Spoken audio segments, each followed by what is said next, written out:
Faksi-faksi dan organisasi kriminal teroris hidup dalam neraka di benua ini setelah 17 negara di belahan barat duduk di meja keamanan yang sama dengan Amerika Serikat untuk menekan kartel, memutus jalur perdagangan, berbagi intelijen, dan memutus napas organisasi yang selama bertahun-tahun telah berkembang. Pada hari Selasa 9 Juni 2026, perubahan ini sudah tampak terkait dengan perubahan politik yang lebih besar di Amerika.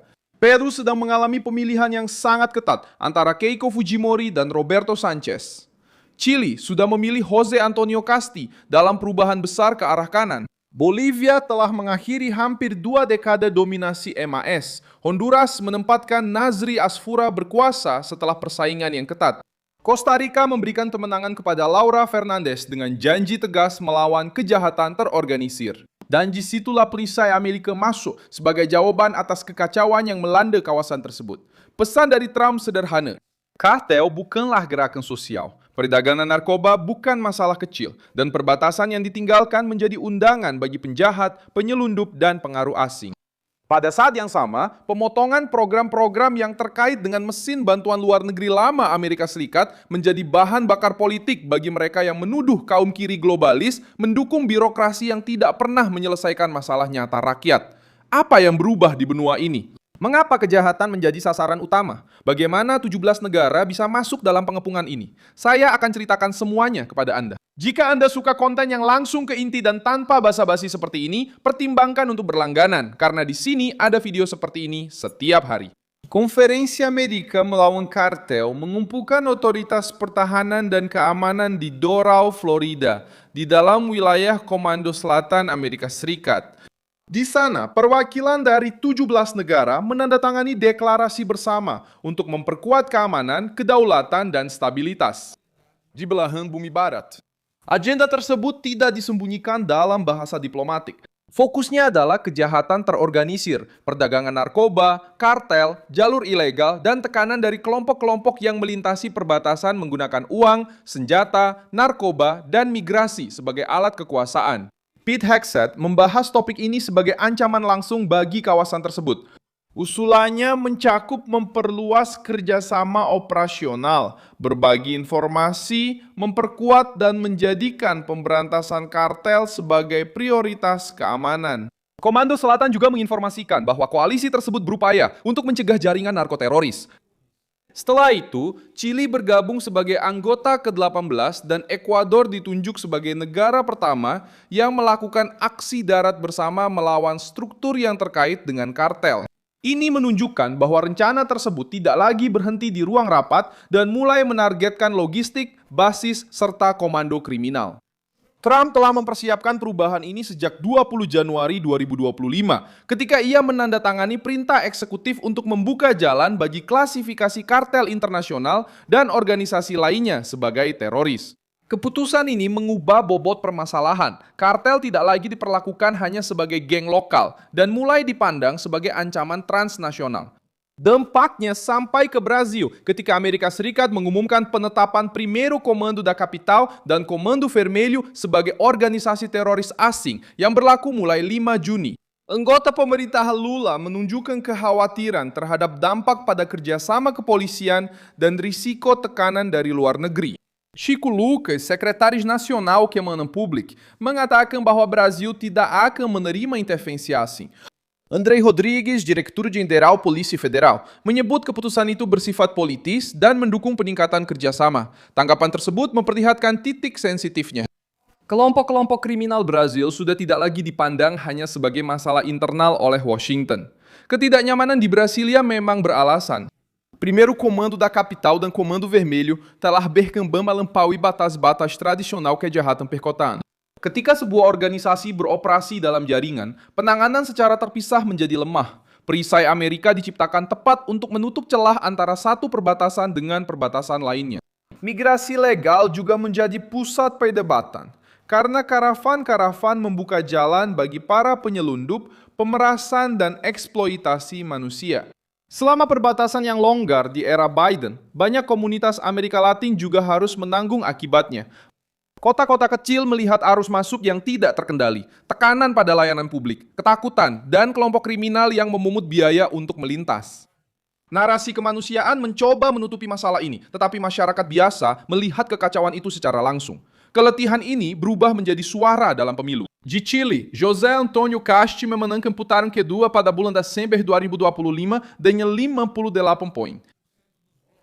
Didorong oleh ketakutan akan kriminalitas dan tuntutan untuk perbatasan yang lebih ketat, dia berjanji akan mendeportasi migran ilegal dan memperkuat keamanan.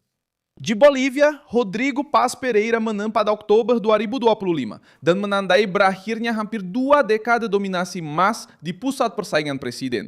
Krisis ekonomi, kekurangan dolar, dan kelangkaan bahan bakar telah meruntuhkan narasi stabilitas. Kawasan ini mulai memilih menentang janji ideologis yang tidak memberikan ketertiban. Honduras dan Costa Rica melengkapi gambaran ini. Nasrias Fura, seorang konservatif yang didukung oleh Trump, dinyatakan sebagai pemenang setelah pemilihan yang ketat di Honduras dengan janji untuk memperkuat hubungan dengan Washington. Di Costa Rica, Laura Fernandes menyatakan kemenangan pada Februari 2026 setelah kampanye yang ditandai dengan isu keamanan dan pemberantasan kejahatan terorganisir. Ketika bahkan Costa Rica memilih dengan mempertimbangkan kekerasan dan perdagangan narkoba, jelas bahwa masalah ini sudah bukan pengecualian lagi. Peru muncul sebagai bagian terbaru dari papan permainan ini.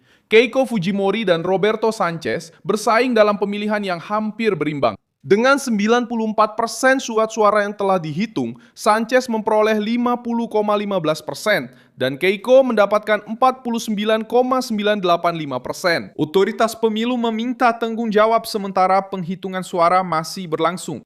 Persaingan ini memperlihatkan sebuah negara yang lelah dengan ketidakstabilan, korupsi, pemerintahan yang lemah, dan meningkatnya kejahatan. Presiden berikutnya akan menjadi yang ke-9 dalam 10 tahun potret suram kemerosotan institusional. USAID lama muncul dalam cerita ini sebagai simbol mesin yang oleh kaum konservatif dituduh mendanai agenda-agenda progresif di luar Amerika Serikat. Pemerintahan Trump memangkas secara drastis program bantuan luar negeri dan mulai membongkar lembaga tersebut, memindahkan sebagian dari yang tersisa ke Departemen Luar Negeri. Pandangan dari pihak kanan adalah bahwa ketika sumber dana ini mengering, kelompok-kelompok yang sejalan dengan globalisme kehilangan kekuatan. Tidak mungkin menjelaskan semua pemilu hanya dengan satu penyebab, tetapi kebetulan ini menjadi amunisi politik. Lebih sedikit uang dari luar negeri, lebih banyak tuntutan dari dalam negeri, lebih banyak suara untuk ketertiban, perbatasan, dan kedaulatan. Marco Rubio juga menjadi sosok penting dalam perubahan ini. Sebagai Menteri Luar Negeri, dia mempertahankan garis kebijakan tersebut. Kartel dianggap sebagai ancaman langsung bagi Amerika Serikat dan mitra-mitra regionalnya. Tiongkok ikut terlibat dalam benturan ini karena perisai benua Amerika juga menargetkan pengaruh asing di belahan barat.